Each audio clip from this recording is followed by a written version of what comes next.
tarde, irmãos. A graça e a paz do Senhor Jesus. Amém. Benção a gente poder estar aqui e estudar a palavra do Senhor. O texto de Timóteo, gostaria que os irmãos abrissem. Segunda carta de Paulo a Timóteo. Nós vamos ler o capítulo 2.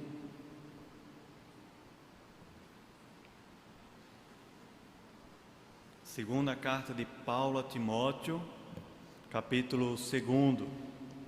Nós vamos ler o texto e orar. E queria incluir nessa oração nossos jovens e adolescentes que estão em Fátima, com o pastor Léo. E um tempo precioso que eles vão ter lá de 8 dias aproximadamente. E eu queria convidar a igreja a estar orando, não só pela igreja em Fátima, mas pelos jovens que estão lá, para que o Senhor se faça presente ali de uma maneira muito especial.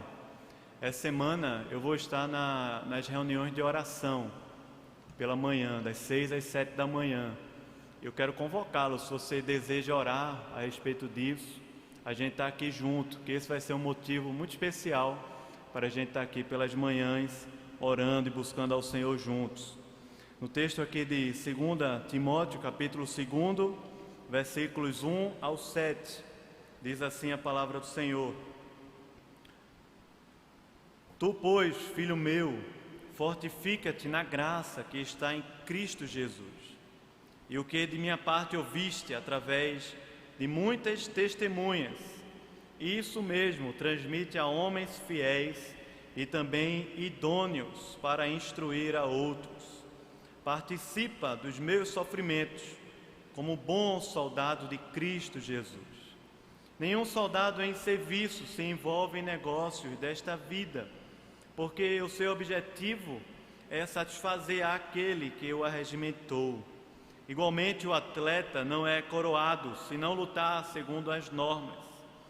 O lavrador que trabalha deve ser o primeiro a participar dos frutos.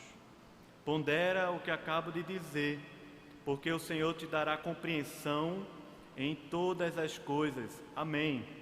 Leamos juntos, irmãos, apenas o verso 1, por favor. Tu, pois, filho meu, fortifica-te na graça que está em Cristo Jesus. Vamos orar. Ó Deus, nós te louvamos, Senhor, por podermos estar aqui como teu povo, celebrando o teu nome, Pai. Seja bendito o Senhor. E queremos te pedir aqui, ó Deus, que a tua graça alcance o nosso coração, a cada um de nós aqui, Senhor. Toca-nos profundamente com a tua graça. Aperfeiçoa, Deus, o teu poder na minha fraqueza e usa-me para a glória do teu nome, Pai. Toma em tuas mãos também nossos jovens, adolescentes, Pai, todos que estão lá em Fátima, Senhor, te pedimos, cobre-os com a tua graça, a tua proteção, usa-os, Senhor, e alcança-os também, Pai, em nome de Jesus. Amém, Senhor. Amém. A gente vai conversar nessa tarde aqui um pouco nesse texto, e o tema dessa mensagem seria a graça de Deus, essa graça como o maior fortificante, o mais completo fortificante para uma vida íntegra. Eu sei que na infância de muitos aqui houve uma pressão para que a gente tivesse peso, que a gente comesse direitinho. Eu não sei se você lembra, mas nessa época havia um fortificante chamado biotônico. Como era o nome? Fontoura. Você lembra desse fortificante chamado biotônico Fontoura? Uma vez eu estava pesquisando na internet e achei uma imagem, não sei se vai conseguir projetar aí, mas essa imagem aí no site do Estadão de 1940, falando sobre o biotônico Fontoura. Eu não vou perguntar quem estava vivo nessa época aqui, mas faz muito tempo, 1940, e é interessante que nessas letras minúsculas aí, que ele fala o seguinte, ele diz assim: antes a escola parecia um castigo, aulas diárias, lições difíceis, estudos prolongados pela noite adentro. Ninguém poderá enfrentar vitoriosamente essa tarefa sem músculos rígidos, sangue rico e nervos retemperados. Lembre-se que da saúde de seu filho dependerá em grande parte a realização dos seus sonhos. Auxilie-o a conseguir a ambicionada vitória, dotando-o de um organismo forte e resistente. O biotônico Fontoura estimula o cérebro, revigora o sistema nervoso, tonifica os músculos, produz sobre o organismo os efeitos de um novo período de férias, o mais completo fortificante, o biotônico Fontoura. Queridos irmãos, essa foi parte da nossa infância e possivelmente hoje ainda alguns de nós lidamos com situações a respeito do nosso corpo. Nós precisamos estar fortes, fortificados. Hoje mesmo eu não estou fortificado no meu corpo porque ontem eu tive uma crise de enxaqueca terrível, fui parar no hospital. E hoje ainda estou naquele dia com o corpo mole, as pernas doídas e a cabeça querendo doer também, porque eu estou me sentindo fraco ainda. A gente precisa disso. Paulo, quando escreve essa carta a Timóteo, um dos motivos principais é porque Paulo queria fortalecer o seu filho na fé. Essa é a última carta escrita pelo apóstolo Paulo. Logo após dessa carta, 2 Timóteo, o apóstolo Paulo vai falecer, morre. Ele estava preso num lugar terrível, lá em Roma. E essa é a segunda prisão de Paulo, onde ele morre. E ele escreve essa carta de 2 Timóteo a fim de fortalecer o seu filho na fé. Veja que o fortificante maior que Paulo diz a Timóteo, ou melhor, o melhor e o único fortificante que Paulo diz a Timóteo para ele se fortalecer, chama-se a graça de Deus. Por isso Paulo diz assim: tu, pois, filho meu, fortifica-te na graça que está em Cristo Jesus. Paulo tinha uma relação muito próxima com Timóteo.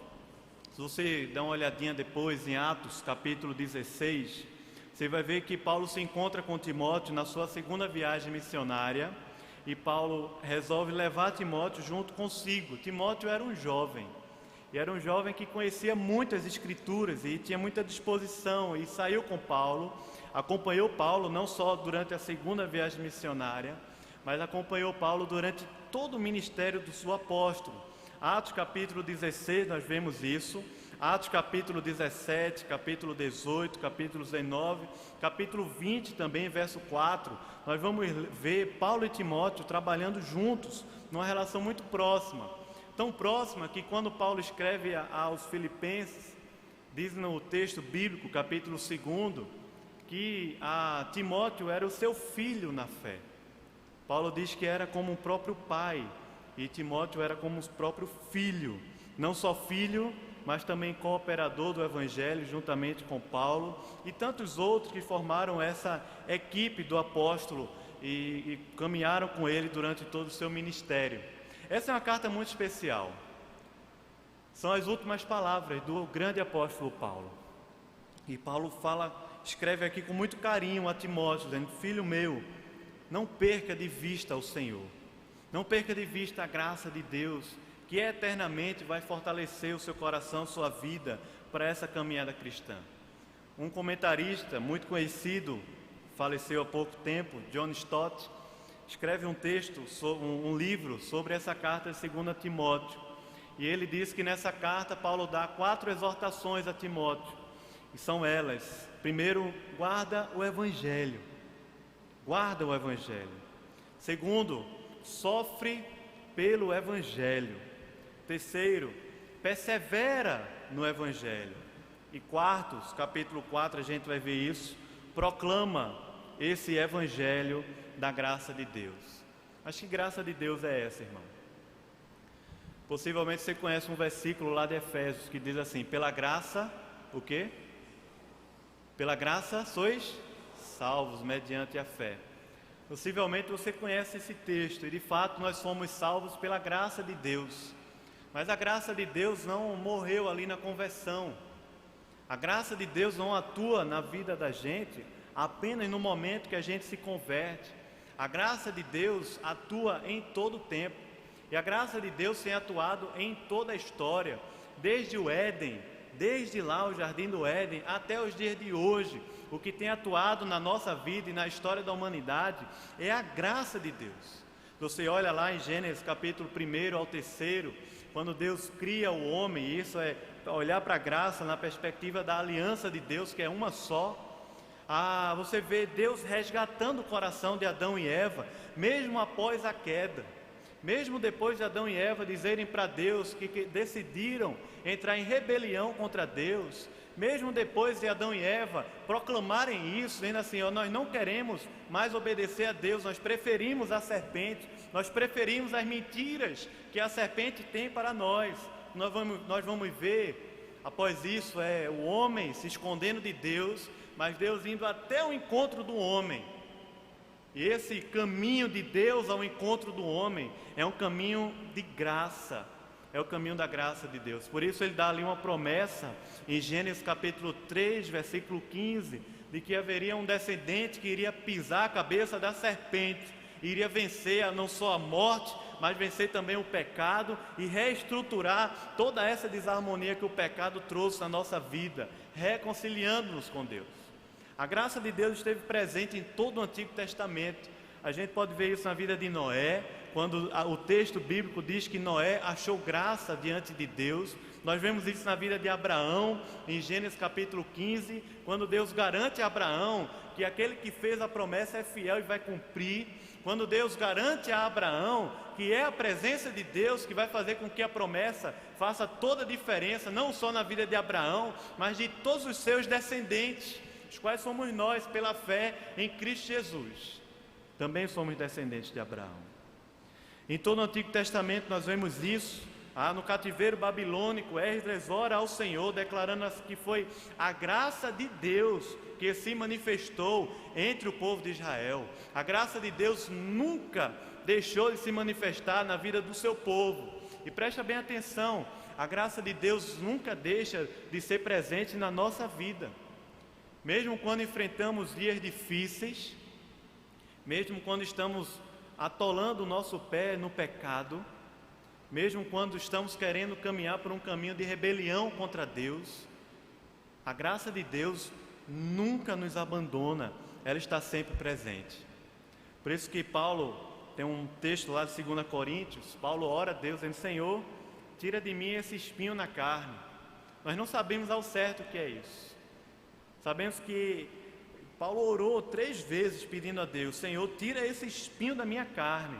E o que diz, que Paulo falou, é que a voz de Deus veio para ele dizendo assim: a minha graça te basta, porque o poder se aperfeiçoa na fraqueza. A graça de Deus basta para nós. O Filho de Deus é a própria manifestação dessa graça. O Senhor Jesus, Ele habitou entre nós cheio de graça e de verdade. Vimos assim a glória de Deus mediante Jesus. A cruz do Calvário foi a maior manifestação da graça de Deus, porque o justo morreu pelos injustos. Deus estava ali na cruz dizendo para nós, dizendo para mim e para você, que nos ama, que em sua graça nós podemos conhecê-lo, que por causa da sua graça nós podemos caminhar com Deus, nós podemos ter a vida eterna, por causa da sua graça que atua na nossa vida. Por isso a gente olha para aqui, para 2 Timóteo, capítulo 2, e vemos Paulo escrevendo a Timóteo, enfatizando para que o seu filho na fé se fortalecesse na graça de Deus.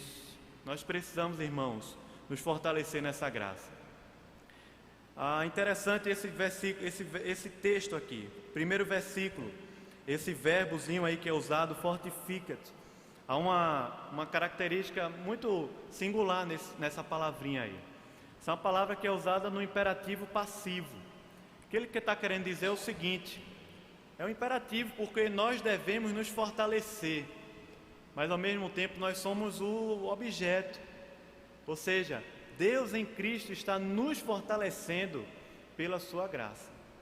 Isso quer dizer, irmãos, que se fortalecer na graça de Deus, até isso não depende de nós, mas depende de uma ação de Deus na vida da gente. Fortifica-te nessa graça que está disponível gratuitamente em Cristo Jesus. A graça de Deus tem implicações muito grandes para a vida da gente, para a nossa vida cristã, para a sua vida hoje. Eu não sei como você entrou aqui hoje, Não sei como é que está o seu coração. Não sei se você ainda conhece a Deus. Mas eu quero dizer a você, em nome de Jesus, que a graça de Deus tem implicações seríssimas para a sua vida. Essa graça de Deus. A graça de Deus nos fará resistir no dia mau. E é por isso que ela tem implicações para a nossa vida. Paulo está escrevendo a Timóteo e Paulo está enfrentando dias maus. Nós precisamos disso. Graça para resistir no dia mau. Resistir é subsistir, é se conservar, é não sucumbir, é conservar-se firme. Graça para resistir. Nós precisamos resistir porque há muitas lutas, há muitas coisas contra nós, irmãos. Há muitas lutas pessoais, há muitas lutas no trabalho, há muitas lutas na família. Nós precisamos resistir. A Bíblia diz que há um inimigo que está em nosso derredor querendo fazer a gente não resistir, mas fazer a gente sucumbir. Por isso nós precisamos da graça para podermos resistir no dia mau. Graça para resistir.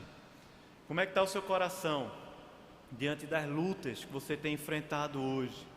Tem resistido?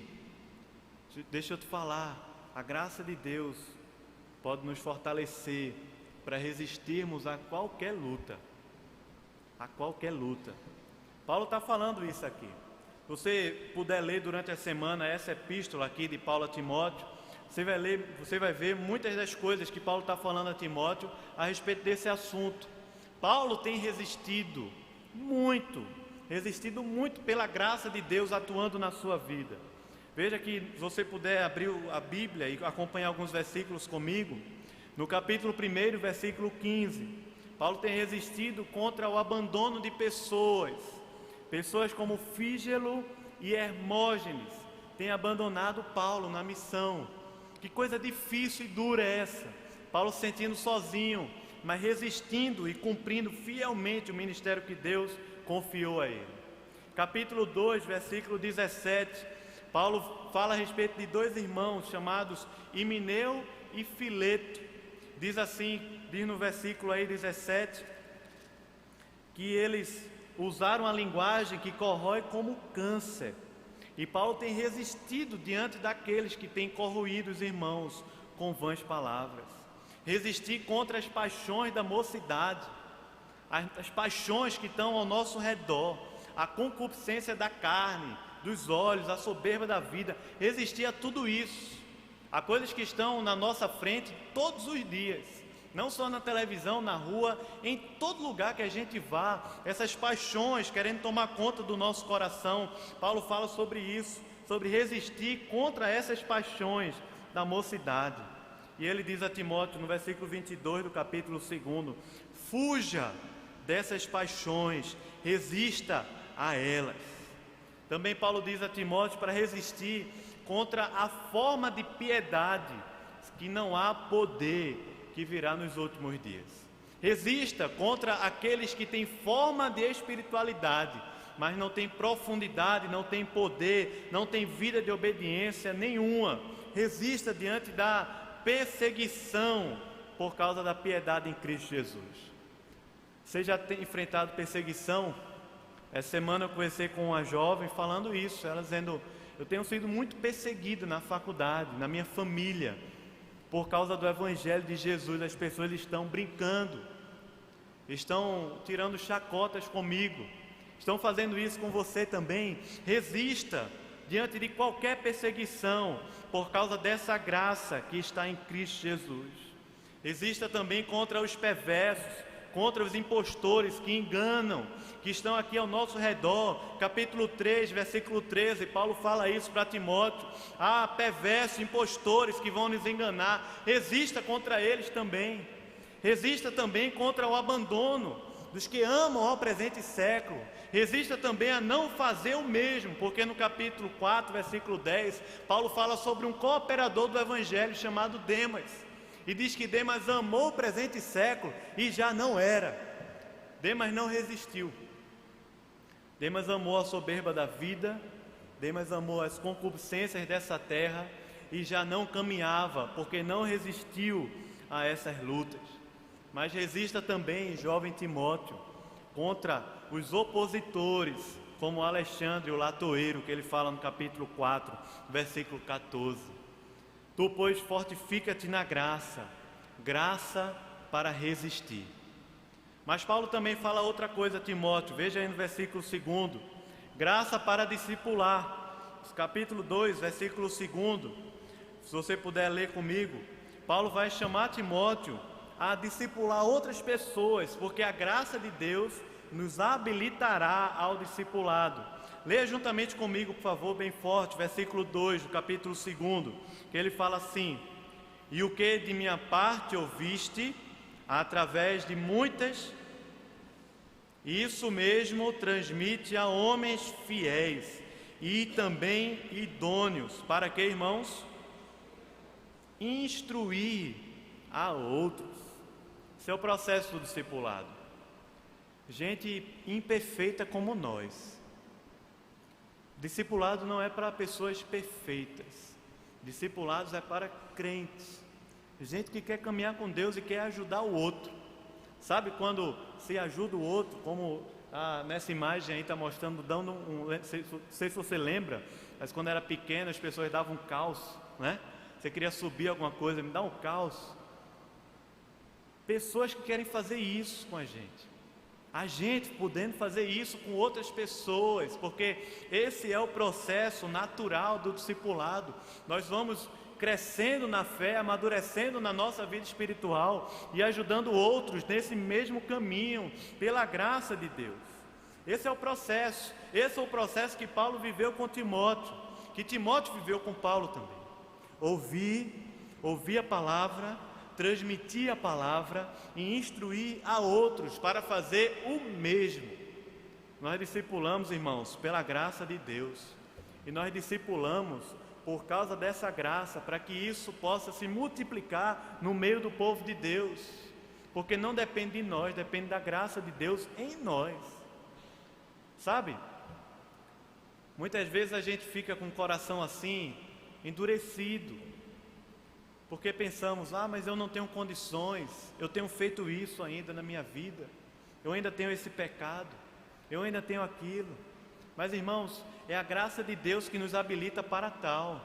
Nunca pode ser a nossa própria justiça, nunca pode ser a nossa própria força, o nosso cargo, o nosso título, nunca pode ser a nossa experiência pessoal que nos deu tamanha idade que a gente agora está pronto. Não tem isso.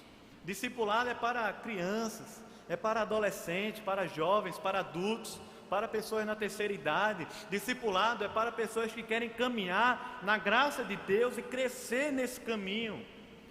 Mestres, produzindo mestres para a glória de Deus. Esse é o caminho do discipulado. Nesse processo, o ensino, de fato, é uma característica importante. Nós precisamos conhecer a palavra de Deus. Nós precisamos ler a palavra de Deus. Precisamos ler a palavra de Deus inteira, completa. Conhecer aquilo que Deus fala, nos ensina na palavra dEle. Nós devemos estar aptos a fazer isso, a ensinar, como bons soldados de Cristo, exercer esse ministério de ensinar a outros a palavra de Deus, porque foi isso que Jesus fez com os seus discípulos, não só a partir da sua vida, mas também com as suas palavras, caminhando com os discípulos e mostrando a eles na palavra de Deus, que de fato o discipulado e ser discípulo de Cristo Jesus é importante, e a gente tem como pela graça de Deus. Por isso a gente precisa acreditar. Muitas vezes nós olhamos para pessoas ao nosso redor e não acreditamos que é possível haver uma mudança nela.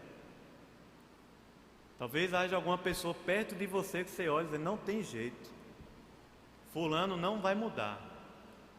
E chega uma hora que você desiste do discipulado, porque fulano não mudou. Isso é uma obra total da graça de Deus, irmãos. E nós precisamos da graça de Deus para acreditar que a palavra de Deus pode transformar qualquer coração. Porque muitas vezes somos incrédulos mesmo, muitas vezes não acreditamos mesmo. Muitas vezes afastamos pessoas de nós, muitas vezes passamos por cima de pessoas, mas nós precisamos da graça de Deus para agir como Jesus. E isso é ser igreja. Ser igreja é ser discípulo e fazer discípulo. Isso é ser igreja. O caminho de Jesus é o nosso caminho como igreja. Por isso que o tema desse mês é discipulado, crescendo diante de Deus e diante dos homens, porque o discipulado faz isso na nossa vida. Eu quero chamar você que é crente em Cristo Jesus, discípulo de Jesus. Abra o seu coração para ser discipulado por outra pessoa, mas também a discipular, a trazer pessoas nesse caminho que Paulo fez com Timóteo, dizendo: olha, o que você ouviu da minha parte, faça também o mesmo, e instrua para que eles possam fazer com outros. E nesse caminho o discipulado pode crescer em nosso meio e se multiplicar. Graça de Deus para discipular. Nós precisamos dessa graça, irmãos, mas nós precisamos também para perseverar. A graça de Deus nos fará perseverar até o fim. Perseverança é diferente de resistência. Perseverar é diferente de resistir. Enquanto resistir é se manter forte, firme, perseverar de respeito a continuar, a avançar, a nunca desistir. Perseverar é uma obra dinâmica, não é uma obra parada. Às vezes nós estamos resistindo, mas nós não queremos perseverar, nós não queremos ir além, nós não queremos avançar, porque as coisas, os monstros que estão ao nosso redor, querem derrubar a gente, querem cegar os nossos olhos, querem trazer trevas no nosso coração, e muitas vezes é a própria cobiça que está lá dentro, e o pecado, a rebeldia contra Deus, querendo paralisar a nossa vida. Mas nós precisamos ir além, nós precisamos perseverar. Perseverar no Senhor, esse é o caminho de Deus para a vida da gente.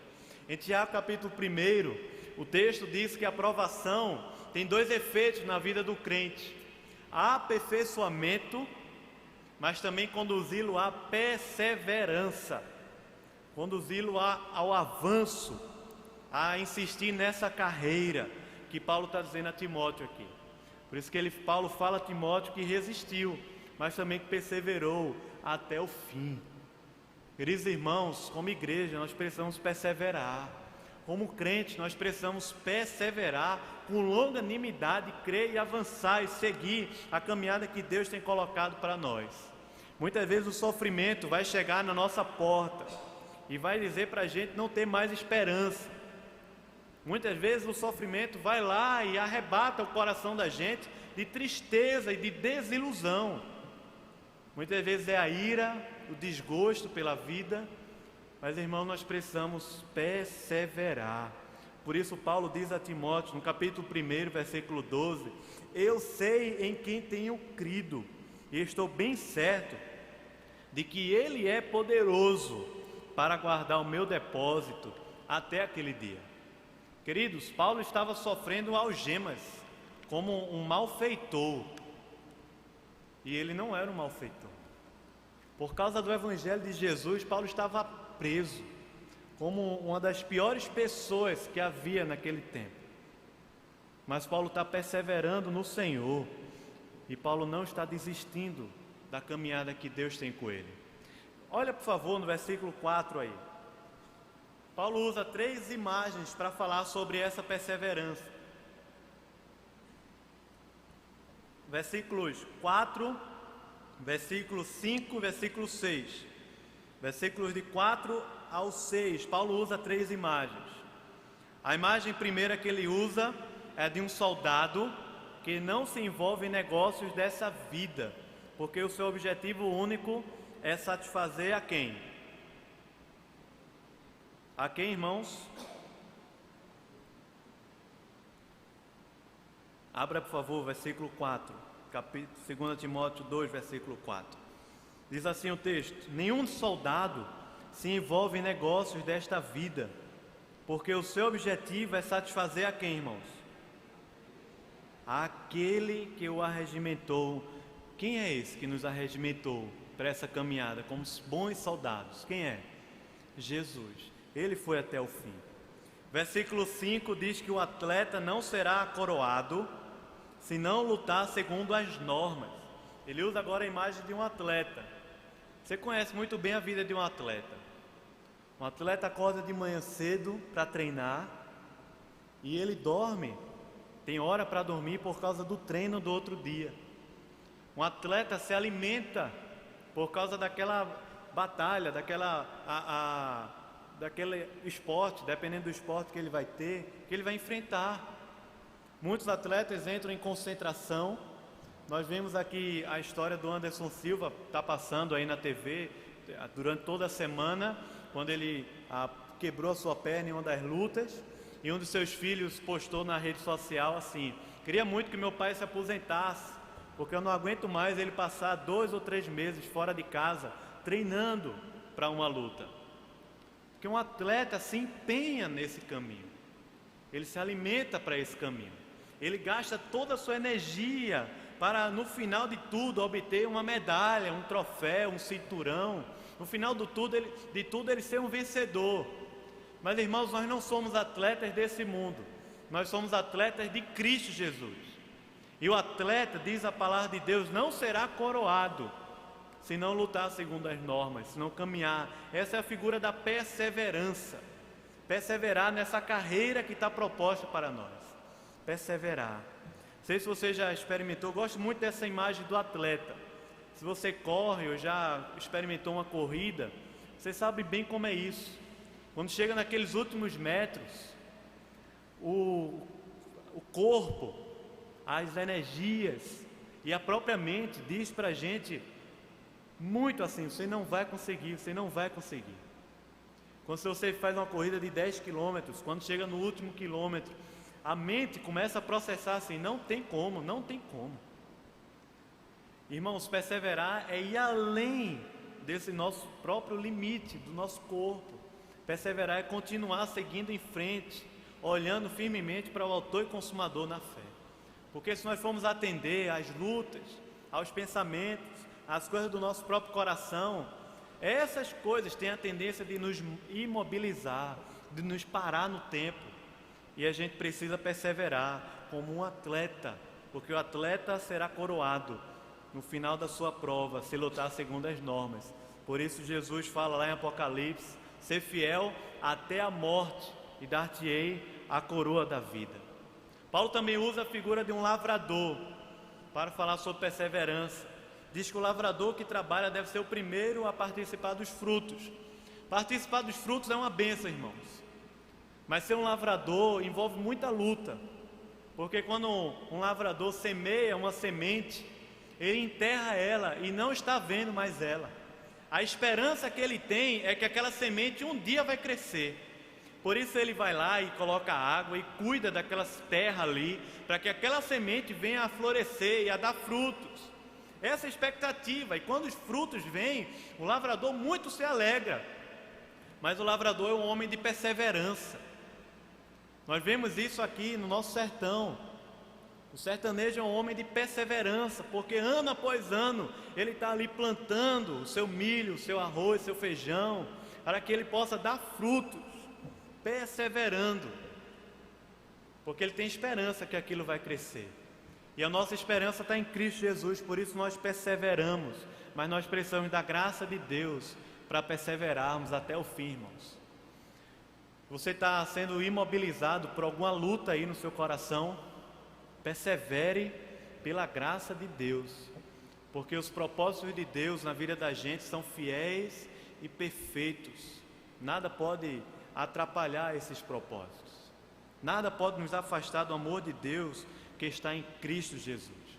Não é o biotônico Fontoura que vai nos dar a força espiritual para viver, mas a graça de Deus que nos alcançou, a graça de Deus que nos salvou, nos justificou. Essa mesma graça de Deus pode nos conduzir até o dia final, porque ela está presente na nossa vida hoje e vai estar presente eternamente.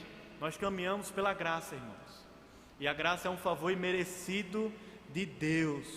Por isso nós precisamos buscar mais a Deus, buscar mais olhar para Jesus, buscar mais aquietar o coração na presença de Deus, buscar crer mais na graça e no poder de Deus na vida da gente, buscar crer no Senhor que Ele vai fazer prosperar aquilo que é de Deus na vida da gente, mas o que não é dele, de fato, nunca deve prosperar na vida da gente, porque nós não queremos aquilo que não vem de Deus.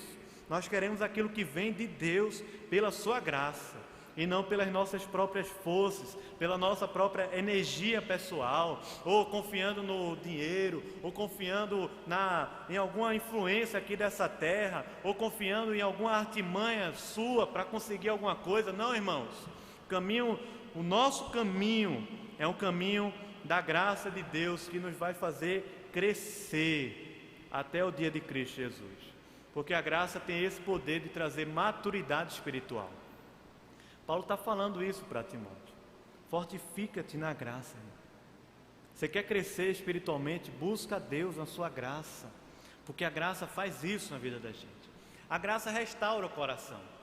Há um entendimento no meio do povo de Deus, muitas vezes, que pensa assim: mas eu sabendo dessa graça, que Deus me ama, independente daquilo que eu faço, que o amor de Deus, como o Filipenses escreveu, não se altera, independente com o que nós fazemos.